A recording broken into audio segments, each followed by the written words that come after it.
Hello YouTube friends, students. स्वागत छ तपाईलाई एमजेल YouTube च्यानलमा। आज हामी सिक्न गएका छौं पेन टुलले फोटोशपमा कसरी नेपालको झण्डा बनाउन सकिन्छ है त। यस विषयवस्तुलाई अन्त्यसम्म हेर्नुहोस् र निश्चय पनि मलाई साथ दिनुहुनेछ तपाईले सब्स्क्राइब गरेर यदि तपाई नयाँ हुनुहुन्छ भने अनि लाइक पनि गरिदिनुहोस्। साथै भिडियो अन्तिमसम्म हेरेर साथ दिन म तपाईलाई चाहिँ आग्रह गर्दछु। आजको क्लास स्टार्ट गरिहालौं है त।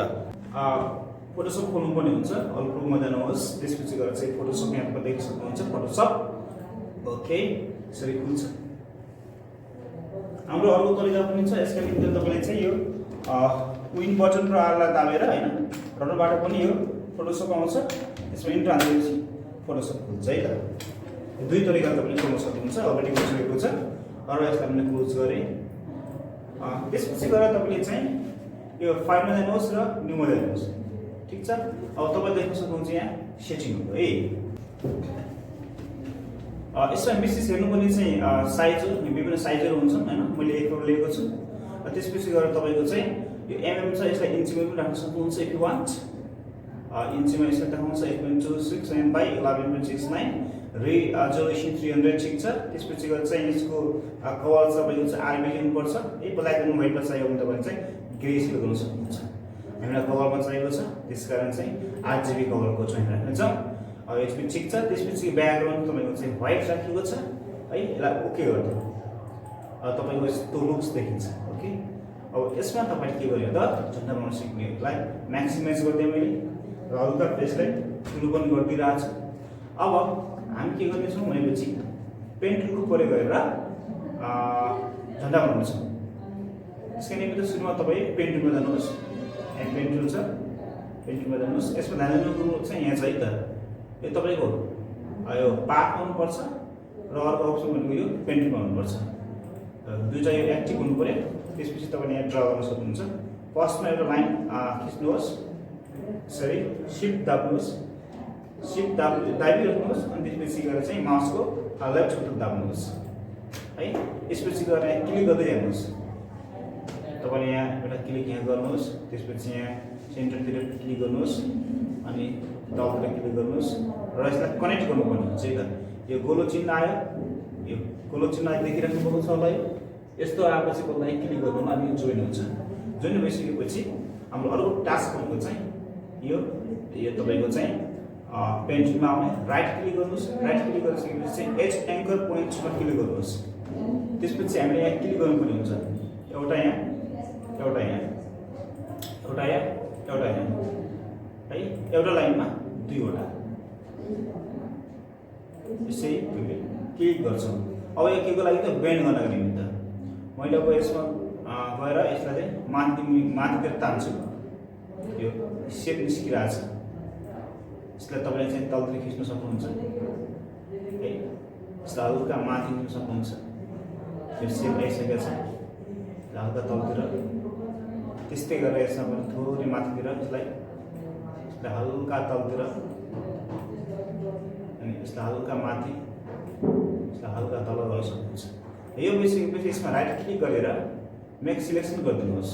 0.5 छ, ठीक छ, ओके। यस्तो आउँछ। यस्तो आइसकेपछि तपाईको चाहिँ यो एडिटमा जानुहोस्। एडिटमा गइसकेपछि स्ट्रोकमा है त। स्ट्रोकमा जाने बित्तिकै हामीले चाहिँ कलर बिले गर्नुपर्ने हुन्छ किनकि झन्डाको कलर निलो हुन्छ। बोर्डर साइजको निलो हुन्छ। 20 छ। तपाईले चाहनुभयो भने 25 पनि गर्नुहोस्। 25 गर्न सकिन्छ अनि ओके गर्नुहोस्। यो तपाईँ के भयो त तपाईको चाहिँ हाम्रो झन्डाको बाहिरको जुन बाउन्ड्री छ त्यो निलो भइसकेको छ। अनि यो सिलेक्सन भएकै अवस्थामा हामीले चाहिँ यहाँ कलर चेन्ज गर्ने कुन त रेड है त। रातो झन्डा भित्रको भाग गर्नु हुन्छ। अब यसपछि तपाईले चाहिँ किबोर्डबाट यो यसरी कन्ट्रोल बटन र डिलिट, कन्ट्रोल दाबिराख्ने अनि डिलिट अल बटन दाबिराख्ने र डिलिट दाब्ने यो कलर हुन्छ है त। कलर भइसकेको छ। अब हामीले यसलाई कन्ट्रोल डी गर्छौं हैन। कन्ट्रोल डी भनेको चाहिँ तपाईको डिसिलेक्ट है त। अब हामीले के गर्नु पर्यो भने यसमा हामी सूर्यको चित्र बनाउनु पर्यो। यसका निमित्त यो सर्कलमा जानुहोस्। इलेक्ट्रिकल मार्केटिङको प्रयोग गरेर हामीले चाहिँ यहाँ सूर्यको चित्र बनाउँछौँ। अब यसका निमित्त हामीले चाहिँ यसरी क्लिक गर्ने र ड्रा गर्ने छ। यसपछि हामीले चाहिँ यसलाई के गर्छौं त डिलिट गरिदिन्छौं। किबोर्डको डिलिट बटन दाब्नु यो हटिहाल्छ। अनि त्यसपछि यो सिलेक्ट जुन छ यसलाई हटाउनको लागि यो तपाईले चाहिँ कन्ट्रोल बटन र यो डी दाब्नुभयो भने डिसिलेक्ट हुन्छ। डिसिलेक्ट भइसकेको छ। अब यसपछिको काम भनेको चाहिँ 12 वटा लाइन तान्नु पर्यो है त। मैले जुम गरेँ, कन्ट्रोल प्लस गरेर जुम गरेँ अनि यो शिफ्ट बटन दाबेर चाहिँ माउसको बायाँपट्टिको बटन दाबेर राख्ने सार्न सकिन्छ यो है ह्यान्ड जुम। अथवा यसमा क्लिक गरेर पनि सार्न सक्नुहुन्छ यसरी है। अब हामी के गरौँ भनेपछि चाहिँ मेटालमा जाउँ, यो इरेजरमा जाने र इरेजरको साइज छ हेर्नुहोस् हैन।